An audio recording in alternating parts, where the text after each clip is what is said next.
The Lord Be With You podcast show, also known as Christian Fandom Geek on YouTube, is a Red 5 show, also affiliated with Fandom Collective. So, enjoy the show, and the Force will be with you very soon on the Lord Be With You podcast show. This is my home! They're gonna need a wrecking ball to take me out of here! There's one, set for stun.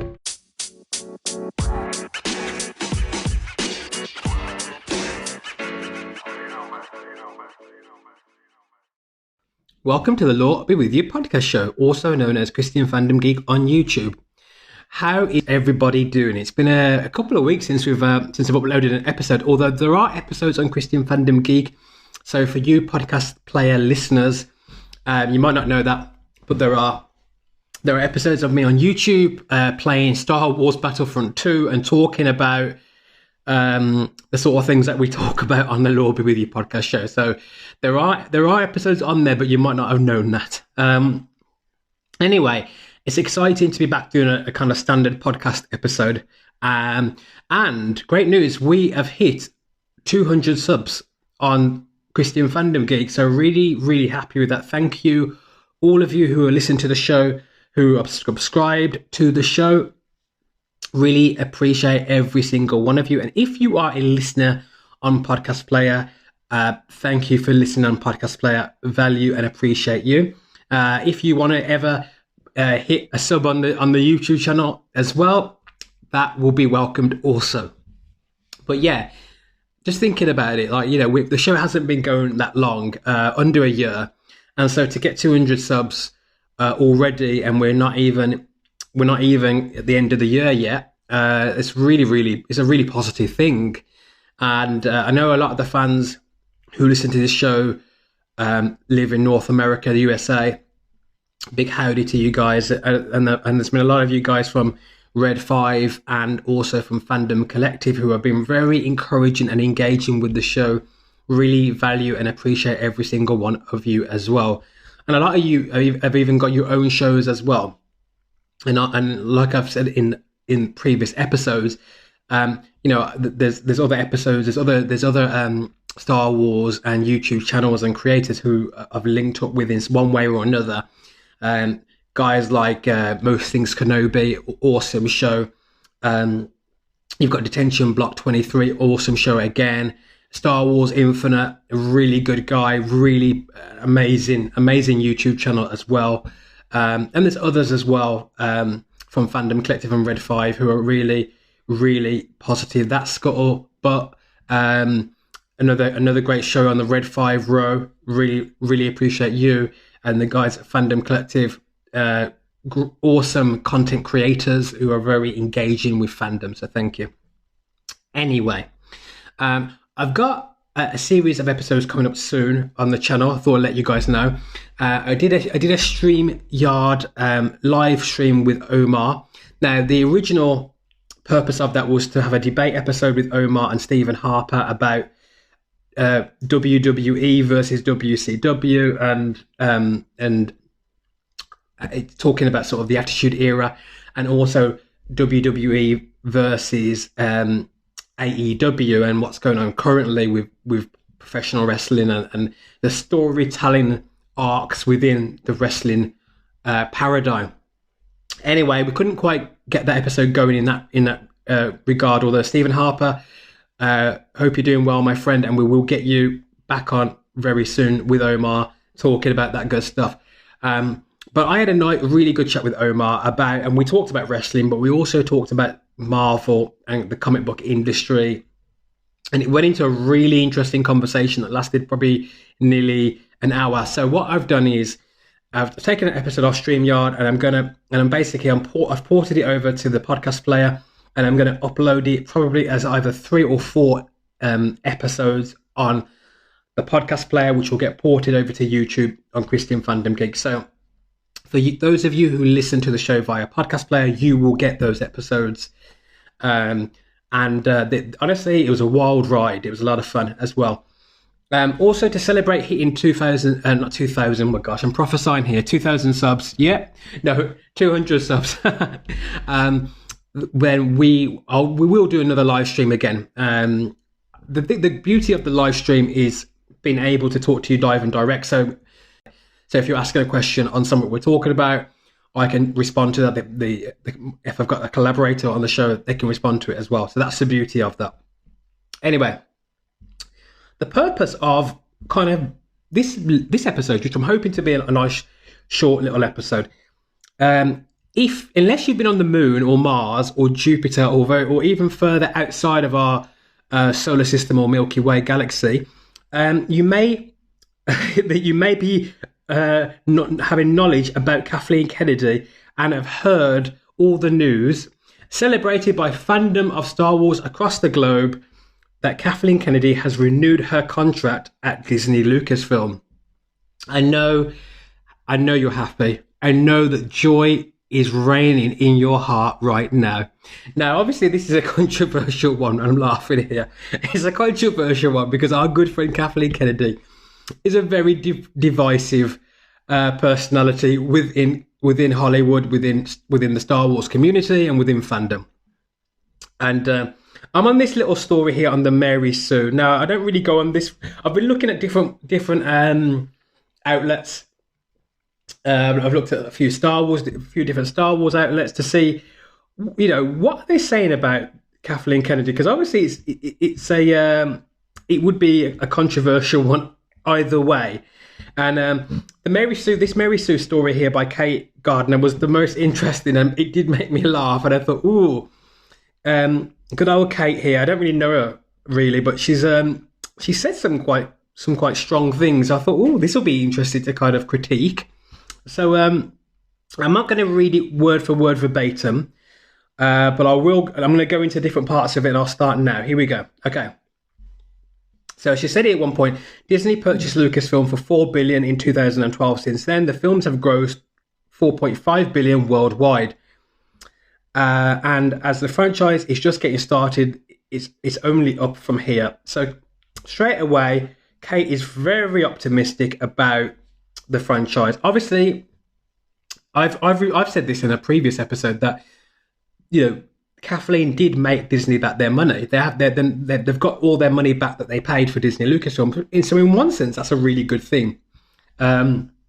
However, straight away off the bat, Kate's not acknowledging this is Star Wars. Without being funny, Star Wars would always pay for itself. The fan base that you have behind Star Wars, I don't know how you would ever make Star Wars films and they don't pay for themselves back. I don't know how you do that, because it's Star Wars. It's preloaded with a fan base of going back to the 70s, 80s, and then going obviously into the 2000s with the prequels. There's such a huge fan base there, loyal fan base there to Star Wars, the franchise, that I don't know. I wouldn't really credit Kathleen Kennedy in that regard that much there, because it's not like she's taken an unknown franchise and she's made it explode and pop and like got huge engagement with fandom and created a sort of a phenomenon sort of thing. She hasn't done that. She's taken a well-established franchise that is known worldwide, universally, as one of the greatest franchises of all time. A franchise that it's not only about the films and the books and the video games, but has permeated sort of pop culture across the board. The whole Luke, I'm your father, although actually he doesn't say Luke, he just says I am your father. But that's another conversation. That's to do with some of you guys who are into the Mandela effect. We might be into that one. Like, did he say Luke or did he not say Luke? But we won't go there now. That's another episode right there. So yeah, I think in that regard, Kate's given her a bit of praise there, and I think that's a bit over the top. But there you go. It's okay. The firings of Lord and Miller, as well as Colin Trevorrow, and the social media divide over The Last Jedi it's important to note that despite Solo lost money, by the way, guys, underperforming at the box office by the standards set by the previous films. The other three films saw huge box office returns and the critical acclaim. I don't think that's true. The Force Awakens did well, but I don't think that's true what she's just said there. The Force Awakens literally gave birth to a new wave of affection for the franchise that most people had moved away from in the 10 years since Revenge of the Sith. No, I don't think anyone did move away from it. If I'm being honest, I think that's incorrect. Okay, let's carry on.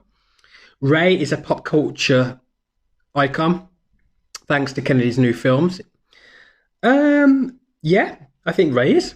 I think she is an icon. I think, if I'm being honest, though, I think that's more down to Daisy Ridley and how she put her heart and soul into the performance, more than how Rey as a character was written. As a character, I don't think Rey was written well, but I think Daisy did really well with what she was given. And so I think that Rey is a pop culture icon because of the energy, the enthusiasm, the effervescence that Daisy put into the role. She put a lot of spirit into the role, and I think, and also Daisy looks good in as Rey. She has that likability factor, and she's a very good action actress. And you can see that in how she plays the role. I'm not saying that she doesn't have a stunt double or anything, guys. I'm not saying that she does all her own stunts, but in the way that with the verve and the unction, how she does the role, you can see she's a really good action actress, and she's got the look. She's got the look of a star. She looks like a star, and I think that really boosts and elevates the Rey character more than how Rey's character was written by J.J. Abrams or Rian Johnson, etc., etc. Anyway, okay, let's go on. As I've written before, this is talking about Kate's article story now. As I've written before, there are legitimate reasons to critique Kennedy's tenure at Lucasfilm. So, okay, so that's objective. She's obviously, spoken about some of the issues before, and let's continue. Mostly involving her commitment to diversity on and off screen. But with her contract extended, there is time for her to course correct some of those mistakes, especially lack of women behind the camera on her films and television shows. Okay, let's jump on. She talks about Marvel, and let's go. Marvel has had several high-profile directors turn down or walk off projects for them, as well as several critical and commercial misfires, yet Kevin Feige isn't facing calls to retire. That is true. Running a studio is a hell of a stressful position. Rogue One was a success, and it might have been Kennedy's decision to authorize reshoots that saved it from being a failure. Okay. So she's authorized some reshoots. Okay. The Force Awakens went through script rewrites during production and ranking high box office returns. Yes, The Last Jedi had some pretty big detractors. It also made a great deal of money, and firing Colin Trevorrow, that was a smart move before they let him write a scene in which Rey runs away from the Knights of Ren in high heels. Okay. I didn't know. I didn't know that was the case, but okay, that's quite funny. Ooh, that would have been quite interesting. Would she have kind of pirouetted, or like how she works high heels? I mean, I've never partaked of high heels. I mean, so hang on, let me remember. I think okay, I did wear high heels once, guys. Okay, confession is good for the soul. Okay, I'm not gonna lie. I don't want to lie to you. Okay. I was at school, at a junior school, and one of our favourite teachers was leaving the school. Okay, so me and one of my best friends at the time decided that we obviously didn't just decide the whole thing ourselves. We spoke to a teacher, collaboratively, let me say that properly, that it would be good for us to sing her a song and do a little performance because she's leaving the school, and she's a very popular teacher in the school. See, me and my best friend at the time dressed up as Tina Turner and sang to her, "You're simply the best," which I'm not going to sing right now. And yes, I think, if I'm remembering correctly, I probably would have we might have wore heels. I don't know. I can't remember. We certainly attempted to look like Tina Turner.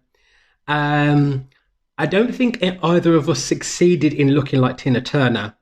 I probably would get the edge because I'm black, and he's white, and so I don't know if it really worked for him so much with the Tina Turner thing. But I think I got the edge on that. But yeah, that's a funny one. That's just made me laugh. Okay, brilliant. Okay, here we go. Let's continue. The only misfire, Solo. Wow, Solo lost money, guys. By the way, just remind you that Solo as a film lost money, and that might be due in part to Bob Iger's decision to roll out multiple Star Wars films in as quick succession as possible, as well as the choice to center it on a story that did not need to be told. Okay, I think Kate is making excuses there. The reason why Solo lost money is because The Last Jedi divided the Star Wars fan base so much that a lot of fans, traditional fans, retaliated against Lucasfilm and Kathleen Kennedy and said, "You know what? If you're gonna give us a film where you want to quote unquote subvert expectations, then we're going to subvert expectations and not go to the cinema and watch that and watch Solo.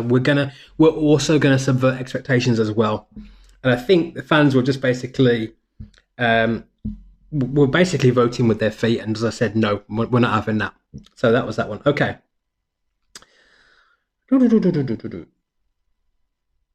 Okay, let's continue what Kate has said here. The production of Solo would have been disastrous for any major studio. That's fair. It's a fair point.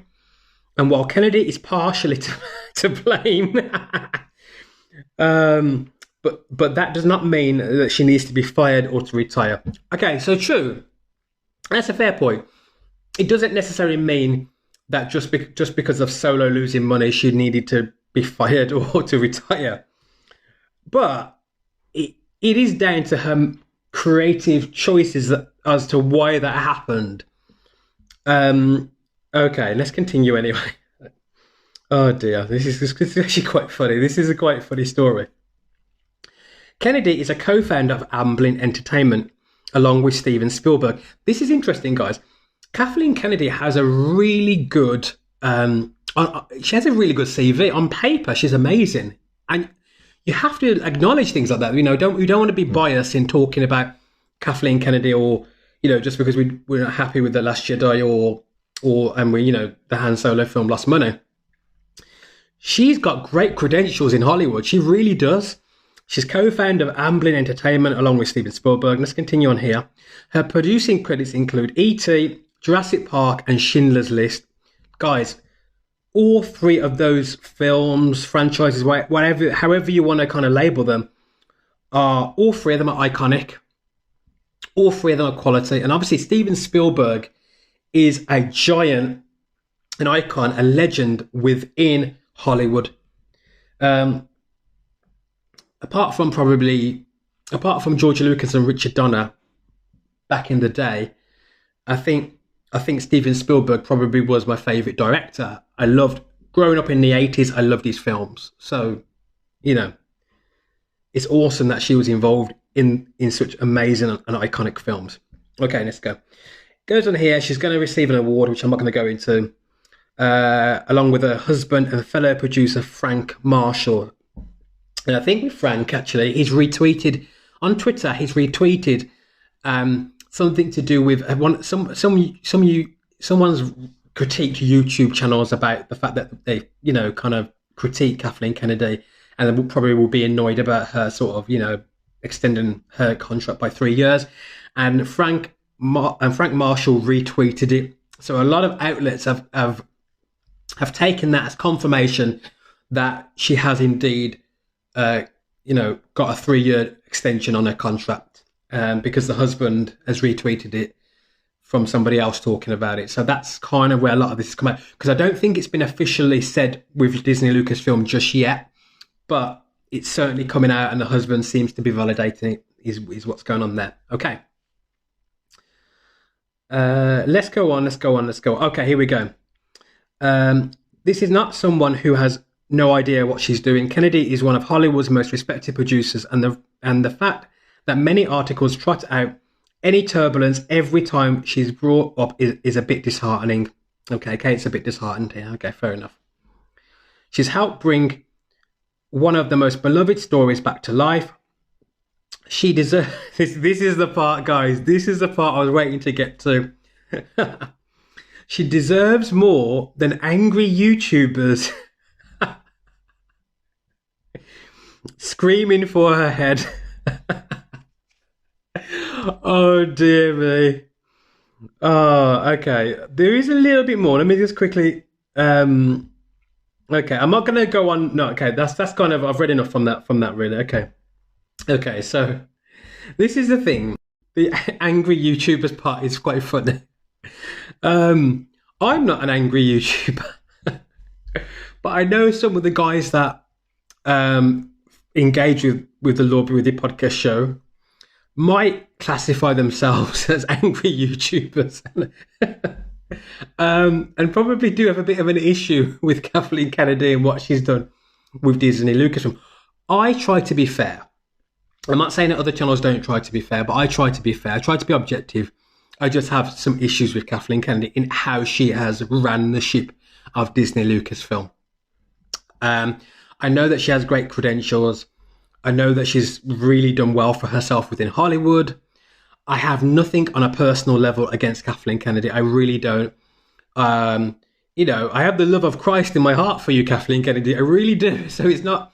There's no anger from me in that respect. I'm just against some of her decision making and some of the things that she's done as the president of Disney Lucasfilm. I think that she has let George Lucas down in a major way, and I think she's betrayed a lot of Star Wars fans. But I also know that there's some of you out there that actually are kind of Kathleen Kennedy fans, or maybe a bit agnostic about her, but certainly not against Kathleen Kennedy in any sort of way. And honestly, guys, that's perfectly fine. That's perfectly fine to be a Kathleen Kennedy fan. If you're into Kathleen Kennedy, that's all good in the hood. There's no qualms from me on that. Anyway, coming to the end of this episode, guys, and I really appreciate you listening to this episode. I did a bit of a poll on Twitter, but it was about 18 hours ago, so nearly a day ago or so. And this is what I said in the poll, and I'm going to talk to you about this right now. So this is interesting. I said, should Kathleen Kennedy stay at Disney Lucasfilm? This is really interesting. 24 of you have voted on this now, and it's got like 5 hours or so left to go on the poll. Anyway, obviously it's a very small sample size, so it's not a big enough sample size to really gauge the Star Wars fandom across the board, but it's just interesting. So this is what you guys have said. I've asked a very straightforward question, and these are the options I gave you. I said, should Kathleen Kennedy stay at Disney Lucasfilm? I said yes, no, and the third option was not for a second longer. So I gave you an opportunity. If you really wanted to kind of vent, you could have really went for that one. This is what you've said.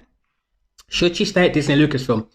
46% of you have said yes, she should stay at Disney Lucasfilm.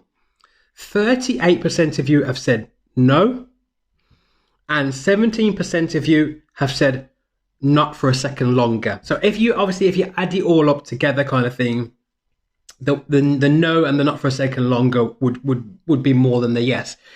But it is very interesting that a lot of you, that 46% of you have said yes. So are there some closet Kathleen Kennedy fans out there that are in the closet Yeah, well, I mean, there you go. That could literally be the case, couldn't it? But yeah, it's quite divided amongst the fandom. There's quite a few of you that like Kathleen Kennedy, that think she should stay at Disney Lucasfilm. She's staying whether anyone likes it or not, anyway. And there's a lot of you that sort of have said no. So it's almost like, it's not far off 50-50, not that far off. So that's the interesting one. Anyway, guys, you know what? It's great to be back with a podcast episode. I've got these episodes coming up very soon, which I've already recorded, and they're going to be coming out very soon as well. So look out for those. If you enjoy listening to the show on Podcast Player, also be nice for you, and it would be awesome if you have a look at Christian Fandom Geek, because I have got episodes where I'm live streaming me playing Star Wars games now on Christian Fandom Geek. And obviously, if you're on the Podcast Player, you're not going to be able to access that, but still, please listen on Podcast Player. But if you want to listen to me rant about Kathleen Kennedy and Star Wars and angry YouTubers while playing Star Wars games or even Marvel games and things like that, then get on to Christian Fandom Geek, because I do live stream on there on the PlayStation, but also we're going to be doing more live streams as well coming up very soon. So anyway, hope you guys are keeping safe and well in the times that we're living with. Thank you. In the times that we're living in, even. Thank you for listening to this episode of the show, and we'll be with you again very soon on the Law Be With You podcast show.